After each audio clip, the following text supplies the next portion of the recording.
Good afternoon. I would like to thank the organizers for allowing us to share our interest in breastfeeding with you today. The Surgeon General of the United States emphasizes that parents need to be educated and supported in their decision to breastfeed their infants.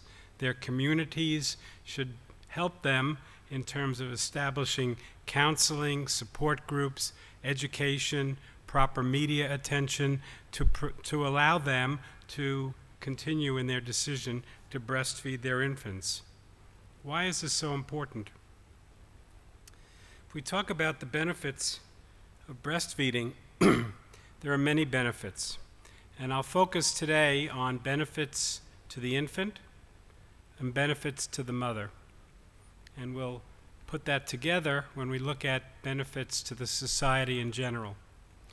We know that breastfeeding is associated with reductions in ear infections, pneumonia, gastroenteritis, urinary tract infections, just colds in general. In fact, 65% of gastroenteritis, 65% reduction in gastroenteritis occurs if children are breastfeed at all, any breastfeeding. Ear infections are reduced by 50% with exclusive breastfeeding for just 3 months. We know hospitalization is reduced. We know sudden infant death is reduced. 77% reduction with exclusive breastfeeding. We know obesity is reduced. And as a matter of fact, the major campaign in the U.S. to stop obesity begins with breastfeeding as the first step.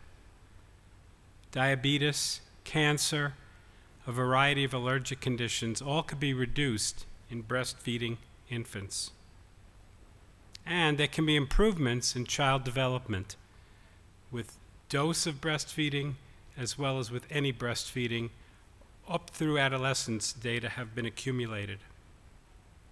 The mother also benefits. There's less postpartum hemorrhage, less bleeding after delivery. If her diet is regulated to some degree, there could be less postpartum weight loss or a more rapid return to pre-pregnancy weight. Stress reduction, we know oxytocin is also called the love hormone, calming and an analgesic effect. Child spacing occurs. There's cancer prevention. Mother's premenopausal breast cancer in women is significantly reduced with duration of lactation through successive lactations. And later in life, cardiovascular diseases in women who have breastfed are also reduced significantly. There's a dose response in terms of the benefits of breastfeeding. In some situations, the more you breastfeed, the greater the effects in the infant and the mother. If you breastfeed exclusively for 6 months, you reduce the risk of respiratory infections, specifically pneumonia, in your infant by 70% compared to breastfeeding for fewer months. When you get to the hospital to deliver your baby or to the birthing center, you should know that there are certain situations in the hospital that sets up the breastfeeding dyad. And you should ask for these situations in your hospital. Right after delivery, your baby should be put on your chest, skin-to-skin contact right after delivery, and allow for the first feeding before any procedures other than stabilization, any other procedures are done to the baby. Baby should be on the chest. On the chest, the baby could be identified, APGARs could be scored, and routine after delivery medications can be given to the baby at that time. Mother and baby should stay together through the transition period and room in the hospital. Rooming in is critical, so mother could feed her baby frequently. We say every 1 to 3 hours or 8 to 12 times a day. How does the mother know the baby is hungry? She has to see her baby. The baby's mouthing, eyes are opened, looking around, might even be sucking on his fingers. That's the time the mother needs to put the baby to breast to be fed. Sending the baby to the nursery, the mother is not going to see those cues, and we're going to delay proper feeding. Unless medically indicated, there are no supplements that need to be given to the breastfeeding baby. No pacifiers need to be given. If the baby is suckling, that's the only thing that should be given to the infant. And mothers should speak up. They should ask these things to be done in the hospital. I want my baby skin to skin if the baby is stable. I want to room in with my baby. I want to feed him frequently. 65% of mothers who want to breastfeed exclusively do not do so in the U.S.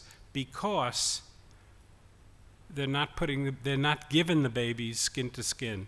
They're given supplements. They're given pacifiers in the hospital. And we're trying to work against that. A hospital should have a breastfeeding policy that establishes all these things so that mother and baby can have a good experience. Get the ball rolling. The next obstacle that we face is mothers are returning to the workplace, appropriately so. That should not be an obstacle for breastfeeding. Prior to the time the mother plans to go back to work, she should discuss with her care provider how is she going to maintain her milk supply. She should be expressing milk ahead of time and storing it for the time she goes back to work. She should also be meeting with those people at work to see, do they have a proper program? Is there a place for her to express milk that's not a bathroom? Is there a place for her to store milk? Can she have a break at least twice a day to pump her milk and store it?